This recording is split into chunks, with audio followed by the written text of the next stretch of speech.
people's trust in news coming from social media has declined substantially in the last year, which means that people are beginning to be aware of the problem that something that just flows by you in social media may not be valid, and that maybe you need to turn to a better source. Let me tell you something. If you like to follow the news, this is the time for you. Wow, elections are right around the corner. Every time you fire up your laptop, your phone, your computer, here's the deal. This time more than ever, you have to be expected for something relatively new. I'm talking about doctored images, swayed reports, fake videos, false accusations, and, well, just some out-and-out lies. And you wouldn't believe how many advanced tech tricks are being used to just deceive you. All right, forget about Photoshop, folks. That's nothing. There are technologies that are far more deceptive, all designed to fool your eyes and fool your ears, your brain, your emotions, and your wallet, and maybe even how you might vote. You need to know how to spot this stuff, how to report it, and how to avoid being ripped off by it. I'm Kim Komando, America's Digital Pro, and you're listening to Komando On Demand. It's our podcast that provides in-depth insight on the ever-changing technology landscape and the impact it has on your life. Now, in this podcast, we're going to talk about the latest technologies that people are using to generate fake news. On one hand, it's actually kind of cool because you can make just about anything fake look real. But when that fake video or that fake image is passed off as real, honest-to-goodness news, it's damaging. It could be even deadly. You'll see what I mean after this podcast. This is going to be one of our best podcasts ever. I just know it. But first, let's talk about your teeth. I know, you don't want to talk about your teeth. Don't worry. You don't need to go to the dentist, all right? I'm going to bet that you're like me. You've had your parents, your teachers, and even dentists telling you how to brush your teeth your whole life. And each one has a different technique. Now, one thing that everybody agrees on is that you have to brush your teeth for a full 2 minutes. Do you really do 2 minutes? Come on, be honest. You stopped singing happy birthday when you brushed your teeth a long time ago. So let me tell you about Quip. Quip is electric. It's the small, light, and sleek toothbrush. There's a built-in 2-minute timer, but here's the deal. It pulses every 30 seconds to remind you to switch sides, yes! So with Quip, you have new brush heads that are automatically delivered. Just like everybody recommends, those dentists say this every 3 months. And it's cheap, it's only $5. So here's what I want you to do. I want you to try Quip and see why it's backed by more than 20,000 dental professionals. Quip starts at just $25. That's it. Here's the website. Head over to getquip.com/tech right now. Your first refill pack is absolutely free. Here's the address. getquip.com/tech. That's getquip.com/tech. Stay right where you are. I'd like you to take a moment to recognize one of our partners who helped make this podcast possible.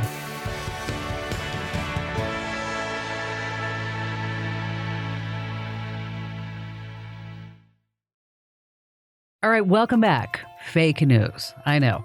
All the social media and news platforms are pointing fingers at everybody else and crying, fake news, fake news, fake news. All right. And nobody wants to be called a faker. Mark Zuckerberg certainly doesn't. He actually banned Alex Jones's InfoWars on Facebook to get away from that fake news moniker. Then Facebook placed ads in India to warn them about fake news on WhatsApp. And then WhatsApp took action. They came out with a feature that gives posters a way to check their sources before they just open up Pandora's box. And then YouTube came in. They joined the cleanup, spending millions of dollars to reduce the spread of conspiracy theory and more fake news videos.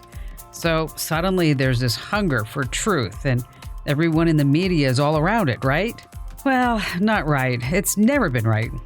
Not long after photographs were used in the news, publishers quickly figured out that photos can be used in a way to sway public opinion. And fake news was born, I guess. At one time, you might remember, people mostly relied on radio. And when people heard a broadcast news report, it was generally true.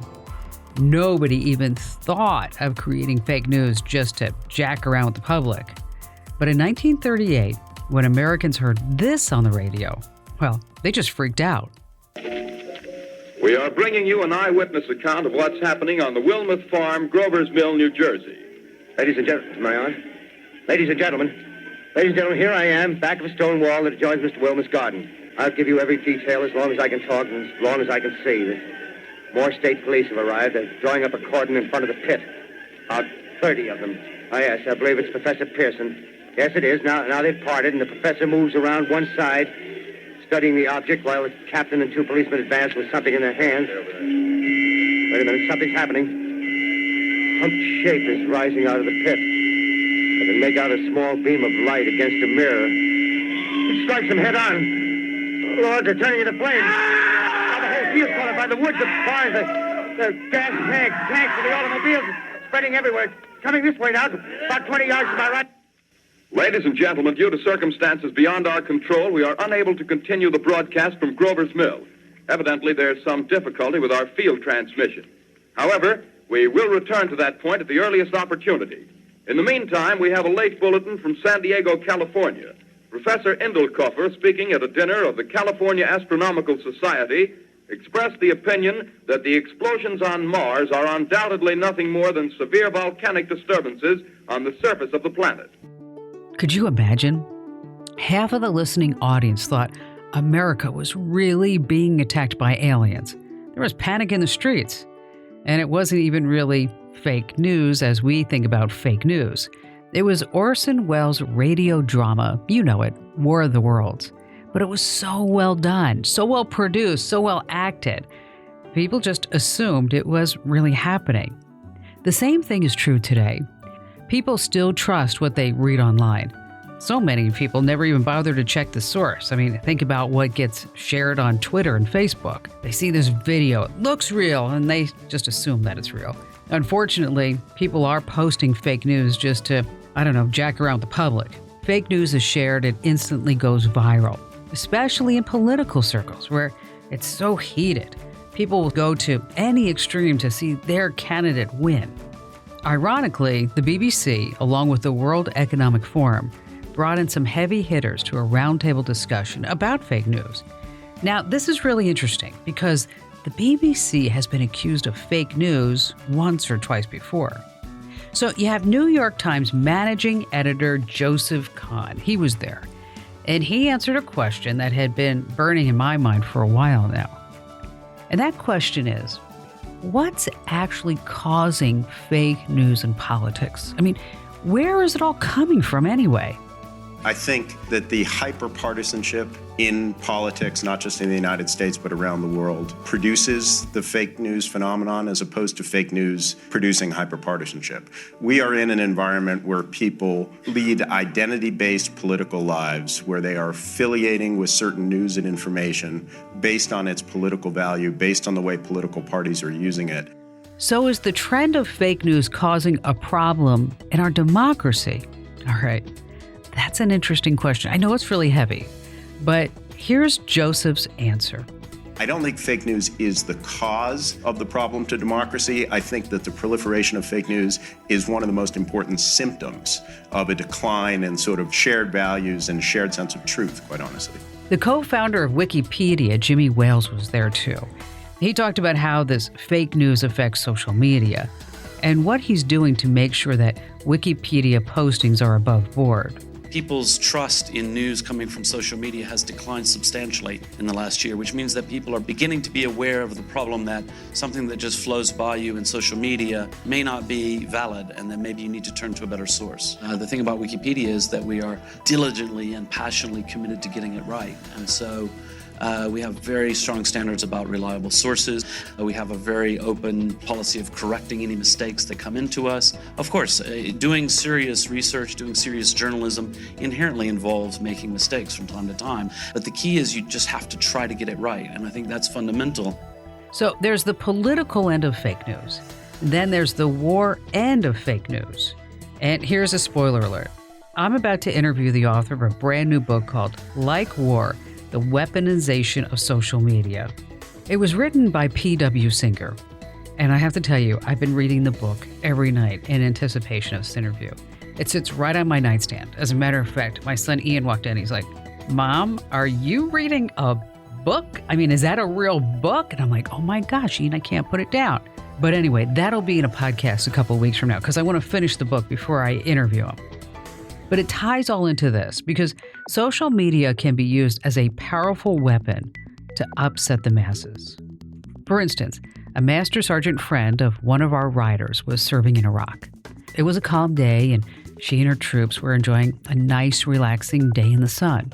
Well, the next thing she knows, her mother calls, completely upset, freaked out, because get this, the U.S. News said they were under fire.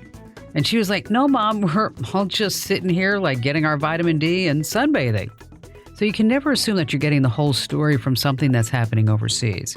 Another case in point, Hollywood director Richard Shaw. His buddy, Dan Gordon, was at the Gaza fence serving as a reserve duty captain.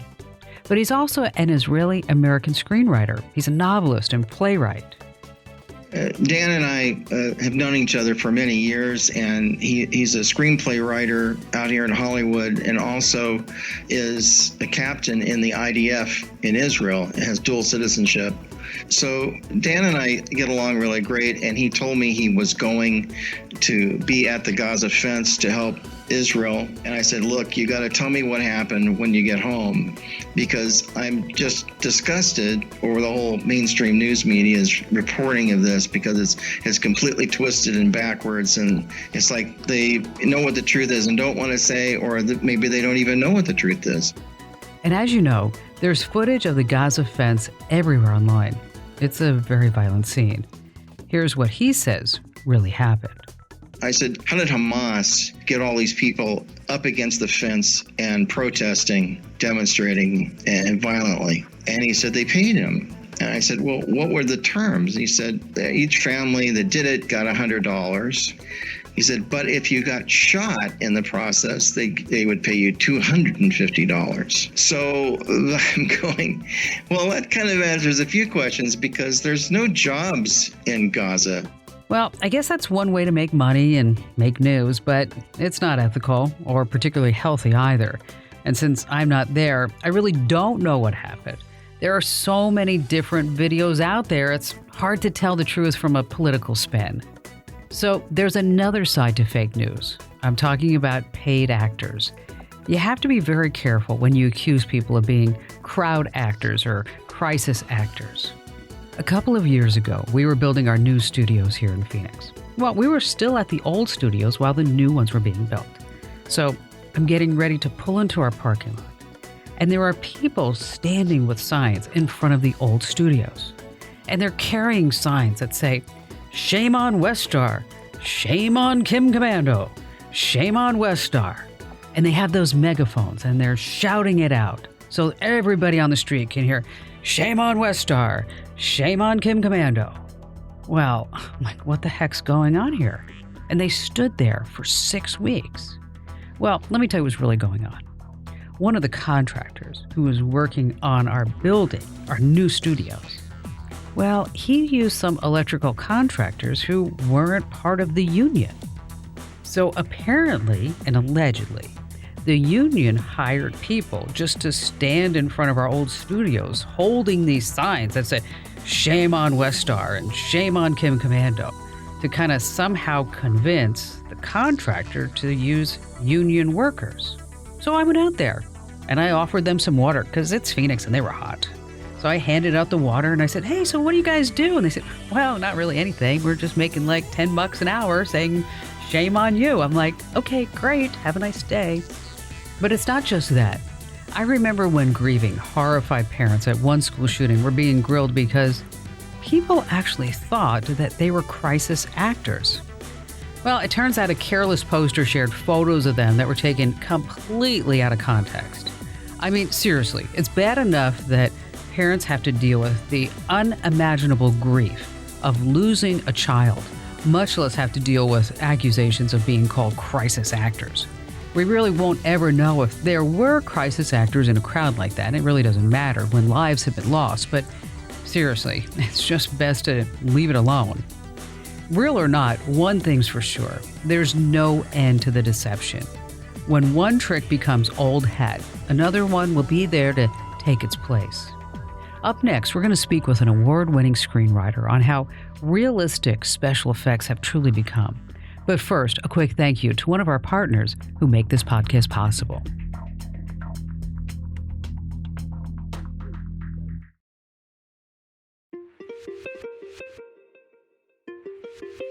All right, real or not, one thing's for sure. There's no end to deception. When one trick becomes old hat, another one will just step in and take its place. And that leads us into the next level of fake news. Technology that tricks our eyes. So I'm speaking with filmmaker, editor, photographer, screenplay, and indie film writer, Charles Dutka.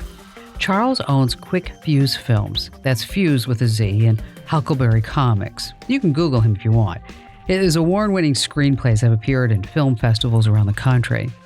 He's been under contract with Sony Studios, pretty good gig, but not just Sony. We're talking about PlayStation, PS Extreme, Starfire Video, and so many more. So Charles, hey, I'm so glad that you made time for us, and welcome to Komando on Demand. Thank you, Kim. Now, do you remember the old days of the green screen? This was before your time, and I guess mine too, actually. But you would see these guys hanging off buildings or cliffs, but it's got a different name, and it's way more realistic now. Yeah, so it's actually called chroma key. In the old days, it used to be green screen because it was green. Nowadays, it's actually more often blue. Okay, take a moment and just explain to us how it all works. Basically, if you just have a solid color, solid background, you can tell a computer to replace that color of the background with pretty much anything you want. Does the screen have to be a specific color? I mean, does it have to be green or blue? It's better to do it with green or blue because cameras and computers and software can see it better. Yeah, I get that, but it's way more advanced. It's hugely advanced compared to what was. It's actually chroma key. Now, sometimes it just doesn't work. Sometimes I can totally tell that the actors aren't really there. The difficulty you get with chroma key is that you have actors interacting with essentially nothing. And I think that they do better when they can actually interact with the physical environment. It doesn't have to be 100% practical, but I think if it was like 50% practical, 50% chroma, that'd be great. We do have a full television studio here at West Star Multimedia, but you gotta really know what you're doing to do green screen and chroma key right. The only thing that you have to keep in mind is what the person's wearing. So if you have a green background and they're wearing a green shirt, then whatever's on the background will look like they're basically a floating head. So do you think people would actually believe a green-screened news story? I think that it could be done, and I think the general population would be fooled, but it wouldn't be hard to prove that it was fake. All right, you've been doing this for a long time. What are some of your favorite film tricks that you'd like to share with our audience? There's so many of them, it's incredible, and I'm always really impressed with pretty much all of them. There's one that's kind of cool. If you set the white balance of the camera to notify the white as like a manila envelope, you can make everything look like night, even though it's the middle of the day, which is kind of cool. All right, what other tech tricks do you like? Tell me about some fun ones. I've always found it interesting how they can just take a deceased actor and bring them back to life and put them on either a commercial or a movie. That's just crazy to me. If you had to guess, Charles, just come up with a number. How many technology-related tricks of eye would you say are available at this moment? The number of tricks are probably in the tens of thousands. Oh my gosh, and gaming animation is using so many of them. How did the animators get the characters to look so human? I mean, sometimes my son is playing video games and I come in, I'm like, oh my gosh, Ian, that looks like a photograph. If an actor is playing a role for a game, they're using face tracking software and then they replicate it through CGI. Well, the bar's been raised again, this time by a software called Deep Fakes. Can you just take a moment and explain how it all works? So deep fake software basically is using a computer algorithm which tracks the person's face and then puts kind of like a CGI mask over that person's face. That's why it looks so real, because it's matching what their facial muscles are doing and creating a CGI replica of someone else's face and sort of covering it. It's essentially face tracking software and CGI software. So is this something that you would actually use in a film? It's not done a huge amount in film. It's not done as much as people think it's done. In terms of where technology is leading, where it's going, what illusions can you create? You could make anything look like anything. I mean, think about it. You have helicopters flying through buildings, Spider-Man swinging through the streets. Really, if you had enough time and money, you could make anything look real. Okay, Charles, I've read your background. I know you're not a photo forensic guy, but what do you personally look for when you want to tell if a photo is real or fake? I mean, are there any clear-cut signs? The things I look for personally are lighting, angle, shadow, and continuity and reflection. Okay, let's follow that trail. Explain exactly how we would scrutinize a film that we think might be fake. You want to look at where the light source is and where the shadow is being cast, and those things need to match. If they don't match, you have a problem. Reflections are hugely telling, and continuity is another thing. But where the shadow's at a wrong angle, where the the light source is really, really harsh on their face, even though the lamp's across the room. Things like that are key indicators that something's off. And you want to look around the hair, too, because that's the hardest part. When you're trying to either put someone in another photo or edit a photo, the hair is always a problem because you have all those tiny little pieces of space in there, and it's hard to make that look right. What about, for example, shots of crowds or maybe a political march, stuff like that?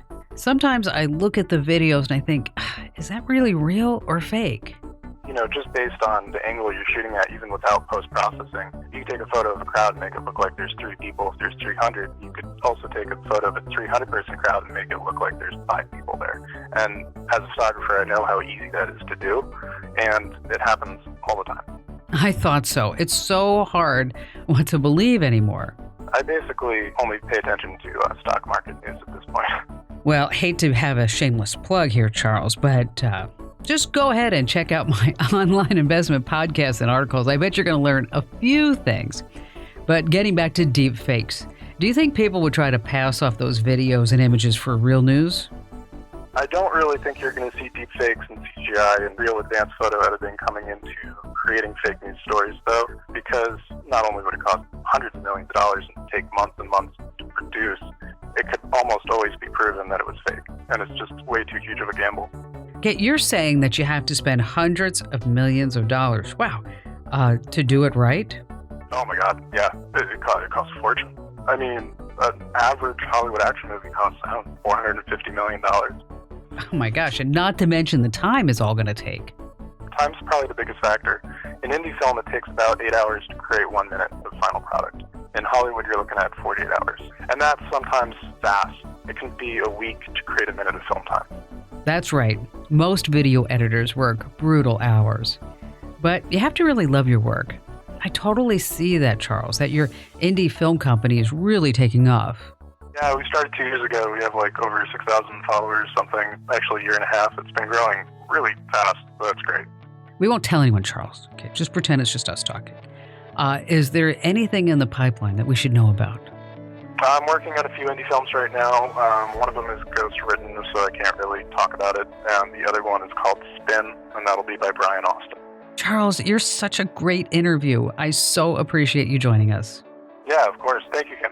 So even with all the money and time it actually takes to make deep fake content, people are doing it anyway. People are all excited about it because they think it's this brand new technology. But I've got the inside scoop on this. It's not. In the year 2000, a little fun fact for you, Stephen Livingston, a professor of political communication at George Washington University, turned the tech world upside down while demonstrating the geopolitical pros and cons of satellite imagery and the latest technology available.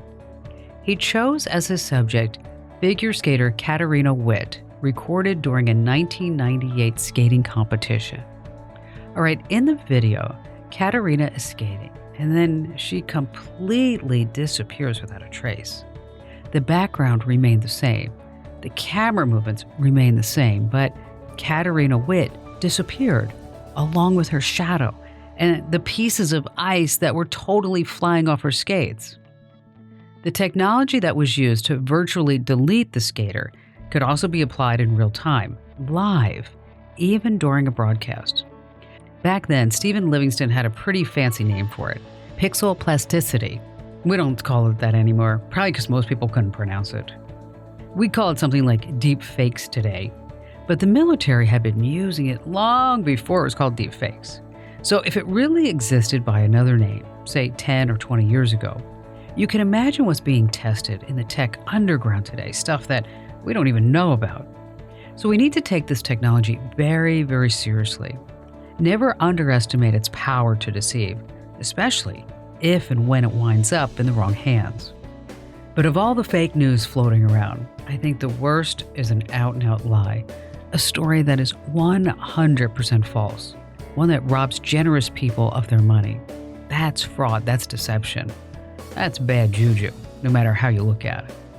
I'm sure you've seen the money-raising campaigns on GoFundMe for sick kids and pets and veterans, disaster situations, and, well, poor families.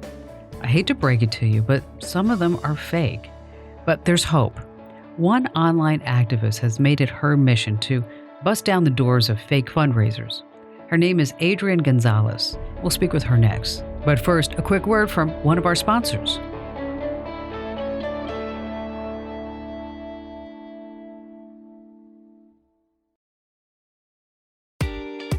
All right, you're back. We've all seen the money-raising campaigns on GoFundMe for the sick kids, the veterans, disasters, pets, and families. And some of them are fake. I'd like you to meet Adrienne Gonzales. Her website has a funny name. It's GoFraudMe instead of GoFundMe. Hey, Adrienne, thanks for being on the podcast. No problem. Happy to talk to you guys. So, Adrienne, I imagine you just didn't wake up one morning and say, hey, I think I'd like to start GoFraudMe. What was behind it? Well, it was actually a fake fundraiser that got me started. I don't know if you remember the story of Bart the zombie cat from several years ago. The person had put up a campaign raising money for the cat's medical bills, but the medical bills were being paid for by the Humane Society. So the campaign was obviously fraudulent. GoFundMe did not take it down, and so that got me thinking, how many other cases like this are out there? And when I started looking, it was really shocking. And given that this was 3 years ago, it's really exploded since. All right, that's totally illegal. What's the punishment for something like that? So, when I first started, there were very few, if any, cases of police pursuing charges against people who've put up fraudulent GoFundMes. Since then, though, there have been several people who've been arrested, who've paid fines, things like that. So, there aren't specific laws that surround GoFundMe, and I think that was part of the problem in the beginning, is that the law hadn't quite caught up to the technology. But there are still existing laws that cover theft by deception, wire fraud, communication fraud, so those things are still covered, and they are definitely being prosecuted. So is it illegal? In some cases, yes. Mm-hmm. GoFundMe really doesn't validate the campaigns. They let anybody post pretty much whatever they want to. GoFundMe says this themselves in their terms and conditions, is that they don't vet campaigns. So anyone can put up a campaign for any reason.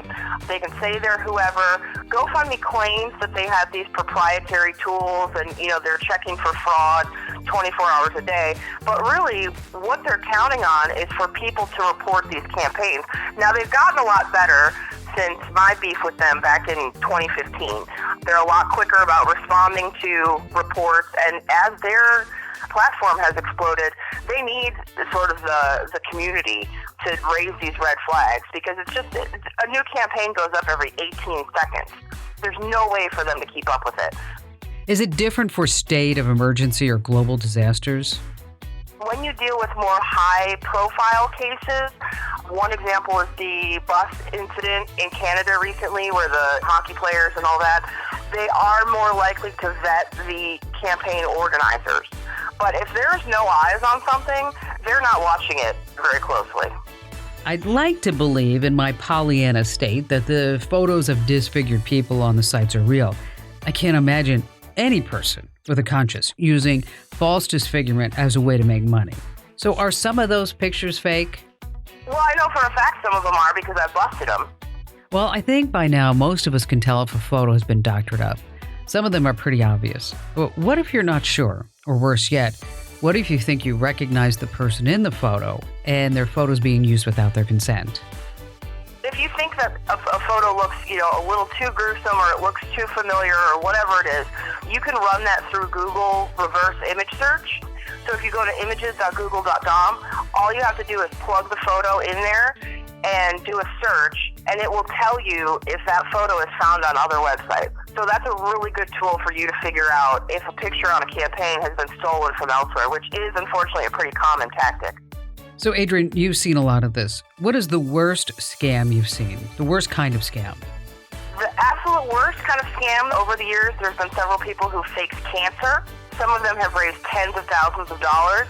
And these are the most difficult because the first people to donate to their campaigns were their friends and family. You know, these are people who told their children they were dying of cancer, who told their husband they were dying of cancer. So those are almost impossible to spot. How can our podcast listeners find you? So I'm available pretty much 24/7. I've got a tip line. I'm a professional writer, so my hours are completely insane all the time. The phone number is on the website, so people can call. If somebody, thinks something is a scam, but they're not quite sure, they're more than welcome to call me. I have assisted law enforcement trying to prosecute some of these cases, or if it's just getting the ball rolling with, reporting it to the right authorities. And there's also a contact form at the very top of the website that you can fill out. If you do think a campaign is fraudulent, you can send me over that information and I'll take a look at it. I've seen on your website that you actually have a term for yourself. Like, I call myself the digital goddess, right? You're the benevolent overlord. That's pretty cool. Right, yeah. I thought publisher was a little boring. I totally get it, right? I mean, but it's technically a service you provide, right? It's a pretty passionate thing that people are taking advantage of, generous people. And so, yeah, I guess it's a service in a way. I'm happy to provide. Hey, it's good to know you're out there if we need you. Thanks so much for your time today and for being part of the podcast. Thank you. Thanks for sharing the word. So, how do you spot a fake? Human verification is still best. Developers are working on this algorithmic verification now, and one day we'll have a VeriSign type of platform to detect fake media. But if you're not sure, head for the human source. New technology will always give unethical people a way to deceive, because the truth just isn't enough for them. They can't benefit from the truth, so they extract some profit or sick happiness from spreading lies. So as you're out there on the web and social media, if you see something that, well, it doesn't feel right, it doesn't look right, before you start spreading it, before you get all upset about it, before you contact all your family members and friends and hit that big old share button and comment button, take a deep breath and say, hey, I wonder if it's really real. Do a quick Google search on the headline, and I bet you'll find out pretty darn quickly. I'm Kim Komando. You can join me for my national radio show every week on over 400 top stations from coast to coast and around the globe on Armed Forces Radio. To find the station nearest you, super easy, komando.com/radio. And don't forget, whatever player that you use to get my podcast, be sure that you subscribe. This way, every podcast is delivered to you automatically. And if you like this podcast, you're going to love Tech News This Week. It's the easiest way to stay up to date and everything digital. Just search your player for Tech News This Week by Kim Komando.